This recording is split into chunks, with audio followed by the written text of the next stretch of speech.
Elok ranahnya Minangkabau rupo karambie tinggi-tinggi cado pinangnya lingguyaran.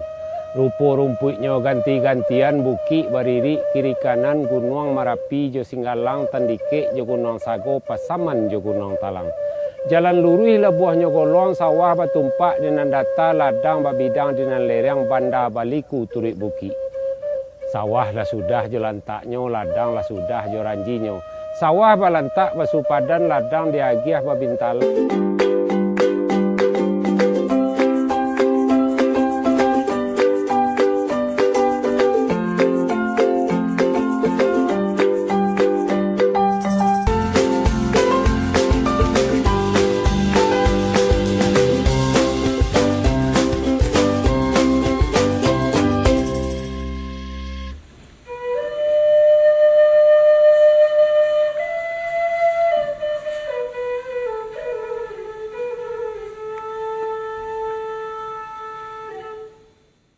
Assalamualaikum dari mulut luahan hati sanubari adat limbago kotak taturi sambah jo simpuh menjalani.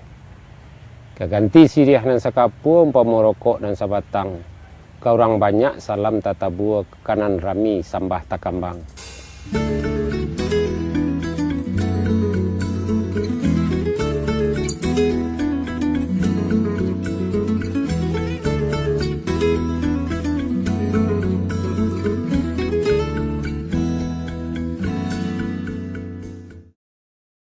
Jarajak di Indogiri beringin di Balai Gadang tekalu adat kabadiri mulu limbago kadituang di balai-balai rong panjang.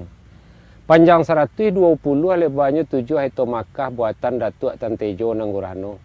Bajangguik putih apa gombak merah jangguik malepai keturawan warihnya tukang siak oleh. Pandai menarah menilantang menyangko di bulan kalam marapek sambil balari putih nan nindak buang kayu. Di sinanlah tekalu didirikan basa Jaurang Gadang. Diagiah gala maso itu pertama Bandaro Kayo, kedua Maharaja Basa. Di sikinanlah takalo luak dibagi-bagi suatu luak tanah data, kedua luak lubuk agam, ketiga luak 50. Takalo maso lain antun sagalonyo tabagi tigo, rumah gadang pun tabagi tigo. Serambi pape di luak 50, Raja Babandeng di luak agam, Gajah Maharam di luak tanah data. Di dalam 3 guntiangnya rumah gadang, 20 langgamnya. Pertama langgam Kalarasan Koto Piliang, kedua Kalarasan Budi Caniago.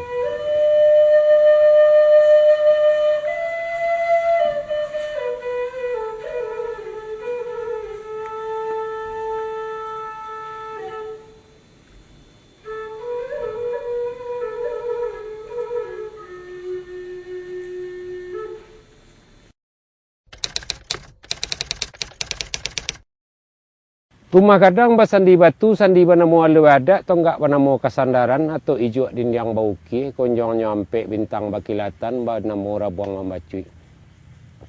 Tonggak garau lantai cenano tarali gadiang balaria. Bubuangan burak katabang paranyo gamba ulangiang bagalui rupo ukicino. Salo manyalo aye perak.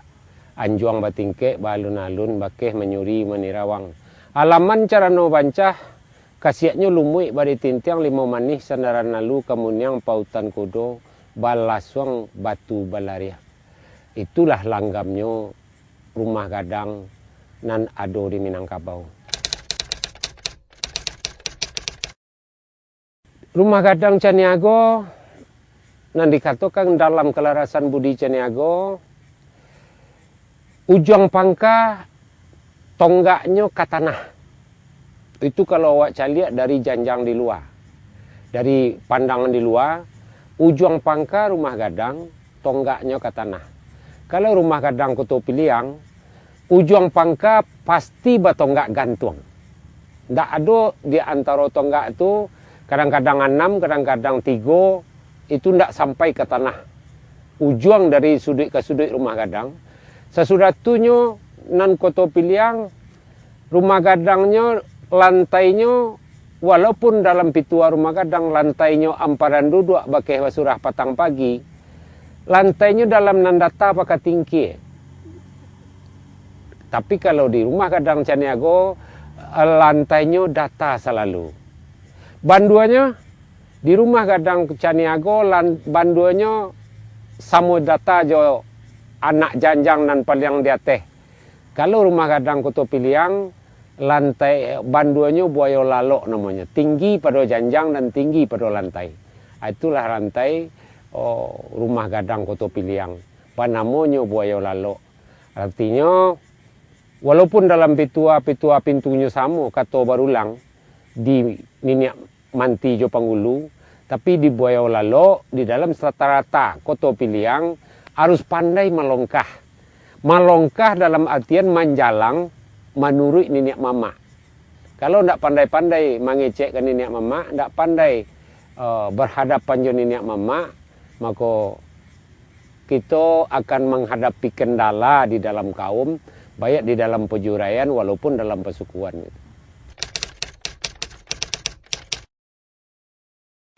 Tadilah kita sabui rumah gadang basandi batu, basandi bakeh nanado. Itu sandi daripada tatanan adat Minang tu Al-Quran jo hadis. Itu barang nalahado. Itu mangkonya sandi nalahado tu dasar pasapahnya Al-Quran dan hadis. Sandinya bernama alu adai. Ketika Al-Quran dan hadis, segala isi Al-Quran dan hadis itu akan menjadi perilaku dalam sifat orang Minang, setiap individu memakai ke dalam garis adat.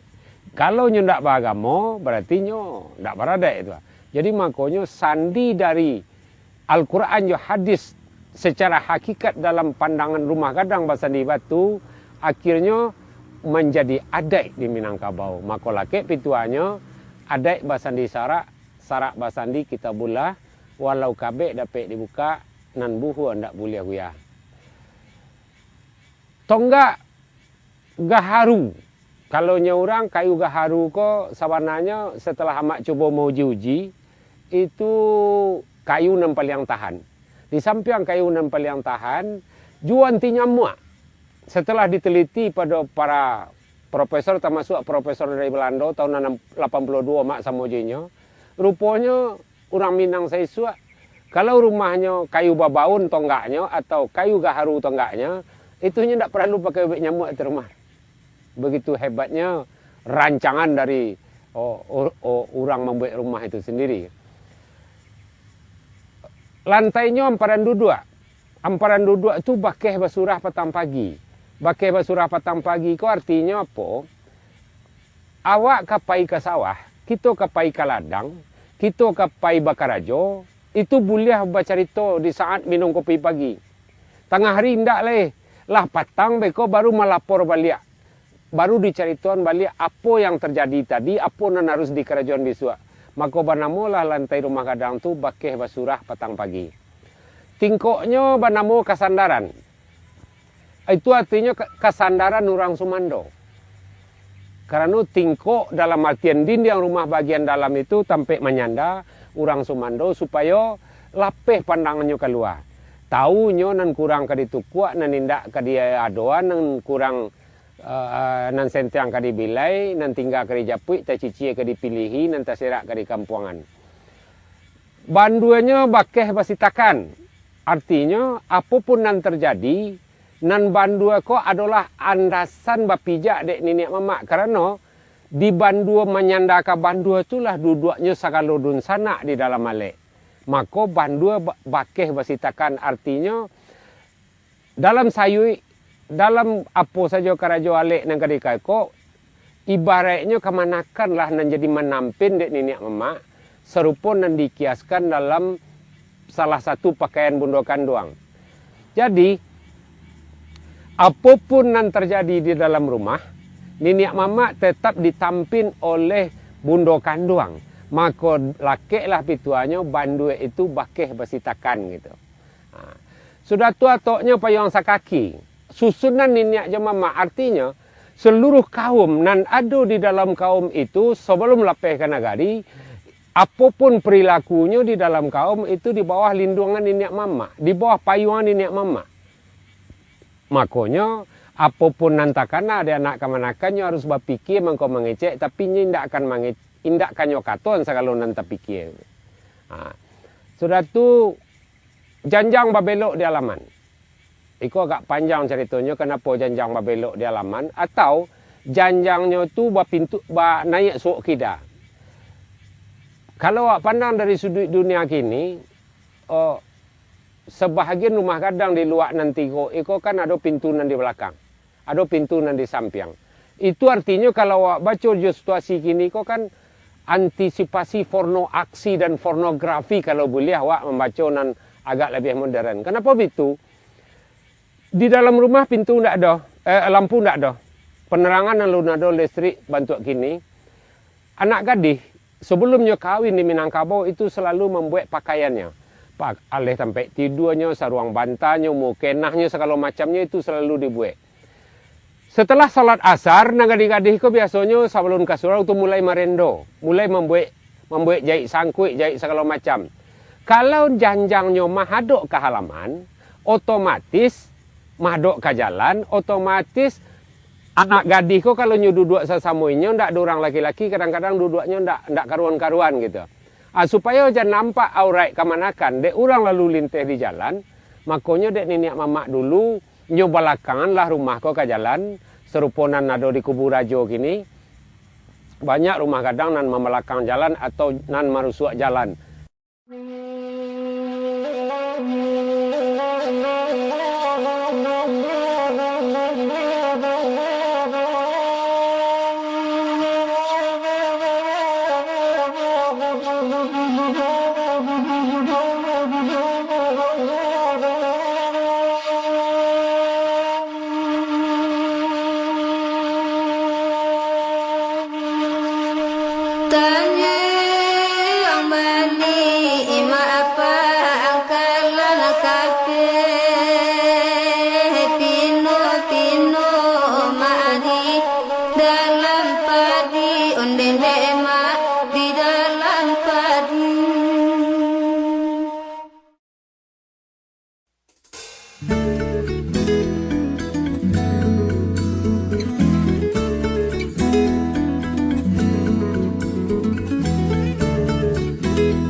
Istana Raja Balun ini boleh juga disebut Istana Bunda Kanduang Alam Surambi Sungai Pagu.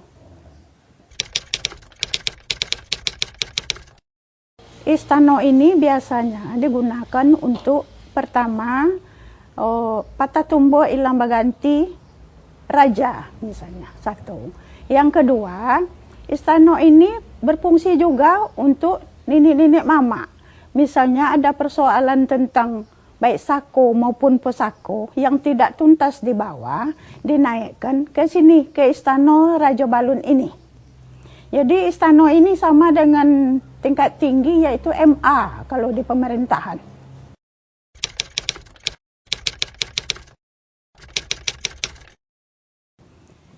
Rumah gadang ini berbentuk seperti kapal, landai seperti kapal, tinggi ke ujung dan tinggi ke kanan. Tangganya yaitu berat ke sebelah kiri.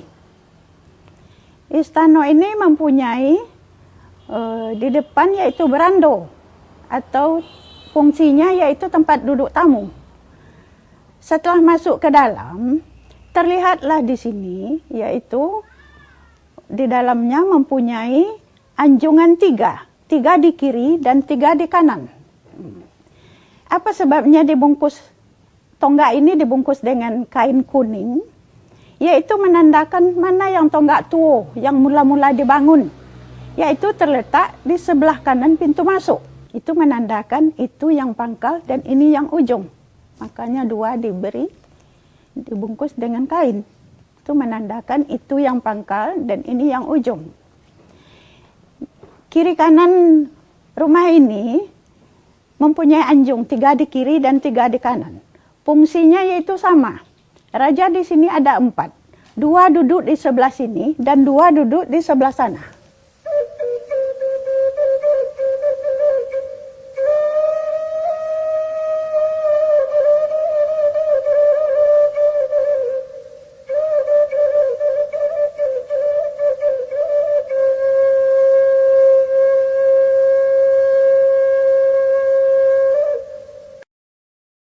Rumah ini puncaknya atau tiang gonjongnya ada 6, jendela 5 yaitu puncak 6 yaitu rukun iman, jendela 5 yaitu rukun Islam. Jadi di sebuah rumah gadang sudah terlihat adat bersandi sarak, sarak bersandi kitabullah. Itulah yang melambangkan di sebuah rumah gadang atau di Minangkabau, khususnya di Alam Surambi Sungai Pagung. Di tengah-tengah dataran rendah, yaitu yang disebut lanjar, mempunyai 3 lanjar.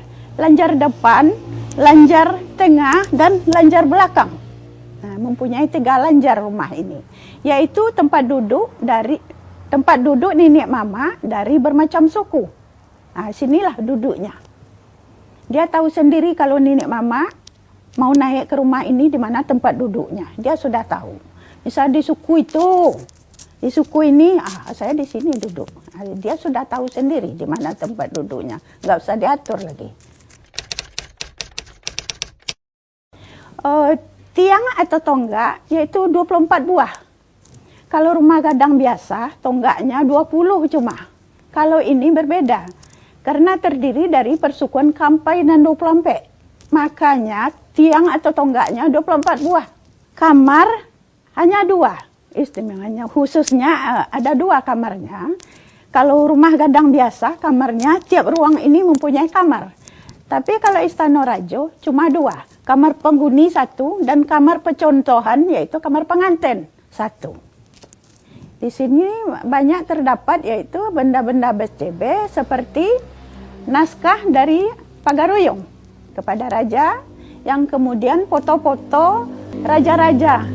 Rumah gadang ini kenapa tidak mempunyai rengkiang?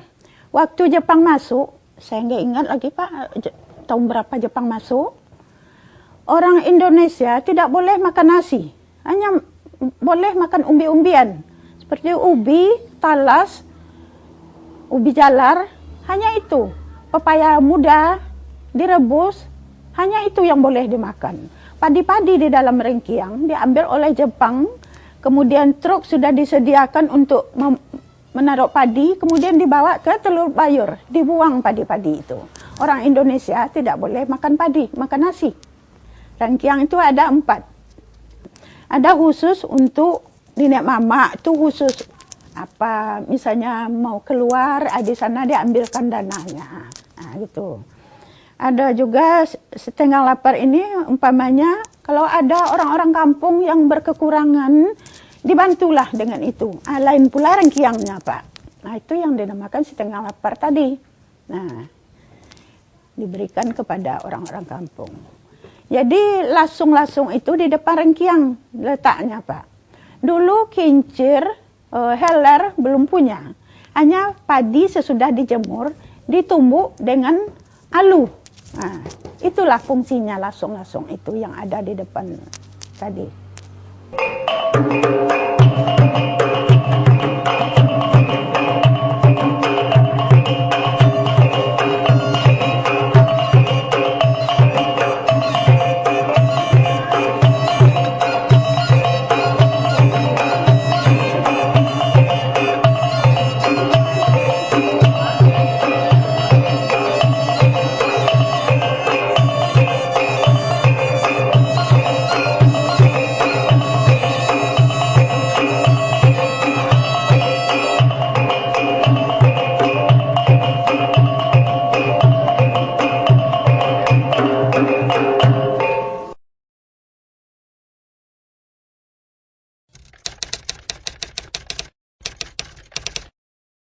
Kalau rumah gadang terpenting di Minangkabau itu sebenarnya salah satu saya ambil baik baju saja, baik Sarawak saja, baik rumah gadang itu saja.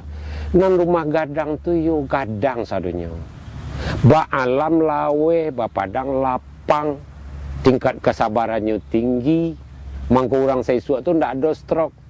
Nyo pikirannya seimbang. Jo perbuatannya kalau ndak mampunya berpikir, bau sao do ndak mampunya mengarajuan, walaupun pernah nyo pikirkan, nyo ndak akan bau sao untuk itu. Makanya ketika mak bercerita-cerita je kawan-kawan sebahagian kedokteran, kalau orang ndak seimbang pikirannya, jo usaha, jo upaya badannya apa yang terjadi? Itu stroke kanan rupanya. Jadi itu di Minangkabau itu diatur tuh. Kalau ndak mungkin awak kerajaan ndak pikir dah. Makanya dikiaskanlah rumah gadang. Gadang tuh dalam tanda petik kini kok sakalo-kalonya tuh laweh, sakalo-kalonya tuh lapang. Bakeh babega pemikiran, bakeh babega intelijensi, bakeh babega paham dari anak kemanakan. Malah nenek mama tuh harus bantu rumah gadang. Saja yang ditanya dek kemenakan ke mamaknya pasti tahu andaknya. Itu nih rumah gadang. Sebab rumah gadang tuh di samping di dalam bilik ada lemari, di dalam lemari ada balaci, ada bilik-bilik ketek, ada bilik gadang namanya tuh. Tapi seluruh sudut di rumah gadang tuh nenek mama harus tahu dan bisa menyelesaikan itu. Jangan lari dari masalah, hadapi masalah. Baru taswo kato pangulu menyalasai, kato alim, kato hakikat.